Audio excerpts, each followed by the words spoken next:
Terima kasih Anda masih bersama kami. Bagi Anda yang baru saja bergabung, kami hadirkan kembali 3 berita utama hari ini. Kebakaran menghanguskan 2 rumah di Kabupaten Nias Utara. Dugaan api penyebab kebakaran dipicu akibat korsleting listrik. Tim gabungan dari Dinas Kesehatan Kabupaten Karo dan Polres Tanah Karo masih menemukan beberapa obat sirup yang dilarang diperjualbelikan untuk anak.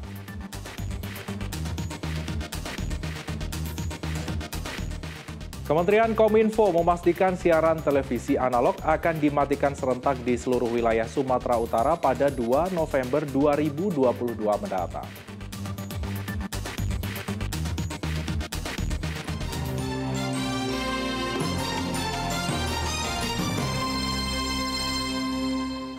Kementerian Kominfo memastikan siaran televisi analog akan dimatikan serentak di seluruh wilayah Sumatera Utara pada 2 November 2022 mendatang. Namun proses migrasi dari TV analog ke digital masih terhalang keterbatasan infrastruktur.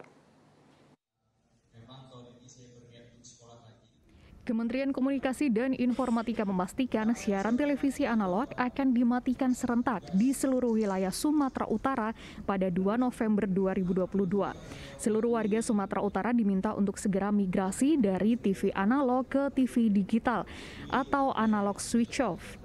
Hal ini telah disepakati bersama antara pemerintah dengan Asosiasi Televisi Swasta Indonesia ATVSI. Nantinya akan dilakukan sosialisasi maupun pembagian set-top box secara merata.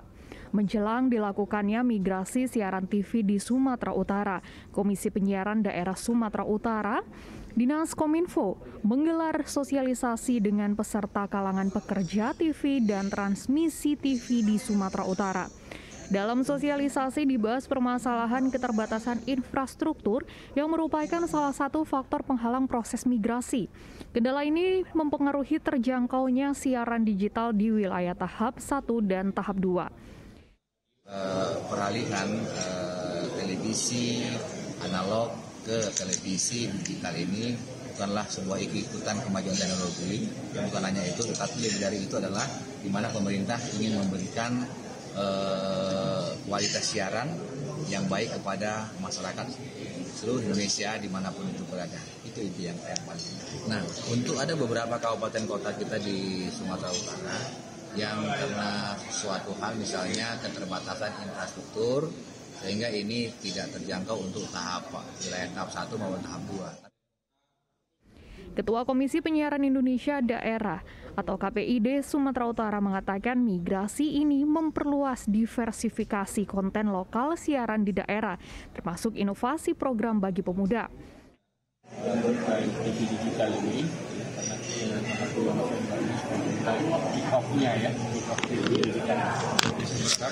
Lembaga penyiaran di Sumatera Utara, baik itu sisi yang berjaring dan di lokal sudah harus mempersiapkan infrastrukturnya agar masyarakat Sumatera Utara khususnya bisa mendapatkan tontonan TV digital. Diharapkan dengan penyiaran digital, proyeksi keragaman konten lokal akan lebih banyak tayang di lembaga berjaringan nasional dan akan mengangkat potensi informasi lokal seperti pariwisata hingga ekonomi. Tutia Lewe Lubis melaporkan dari Kota Medan. Ya, harga garam di sejumlah kota di Sumatera Utara mengalami kenaikan 20% dalam 2 bulan terakhir. Akibatnya, sebagian besar perajin ikan asin mengeluhkan kenaikan garam karena harus mengeluarkan modal besar untuk membeli garam yang merupakan bahan baku utama. Kenaikan harga garam dalam 2 bulan terakhir berdampak bagi perajin ikan asin yang berada di kawasan pesisir Belawan, Kelurahan Belawan Bari, Kecamatan Medan Belawan, Kota Medan. Harga garam per goni isi 50 kg yang biasanya dijual dengan harga Rp150.000 kini mencapai Rp170.000 per goninya.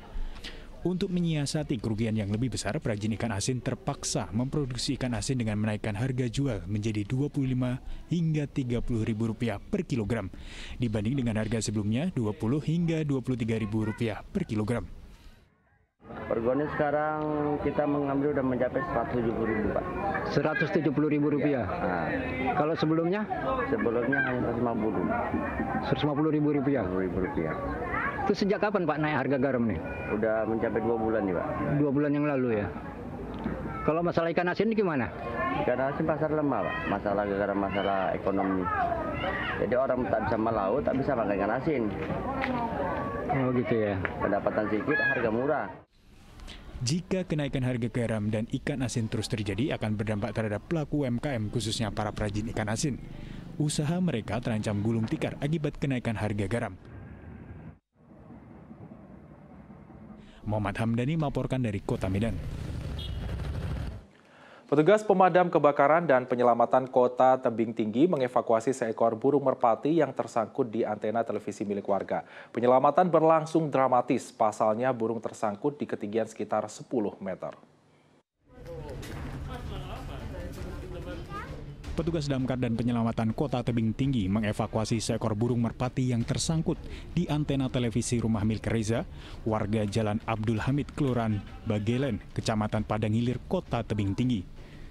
Penyelamatan ini berlangsung dramatis, pasalnya burung yang tersangkut ini berada di ketinggian sekitar 10 meter. Melihat ada seekor burung merpati yang tersangkut di antena televisi karena tempatnya tinggi, jadi mereka menghubungi pihak damkar untuk mengevakuasi burung tersebut. Seberapa tinggi Bang? Apa? Kalau untuk bangunan kurang lebih sekitar 10 meter ke atas. Ada kendala yang serius dalam penanganan itu? Kalau kendala tidak ada, kebetulan memang kita menggunakan tangga sorong kita, jadi berhasil kita evakuasi.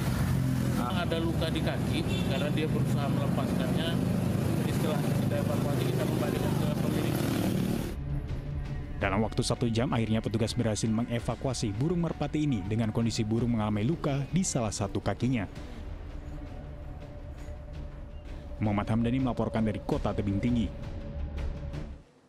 Dan informasi tadi mengakhiri berita Medan hari ini. Saya Freddy Cahya berterima kasih atas perhatian dan kebersamaan Anda. Selamat beraktivitas dan sampai jumpa.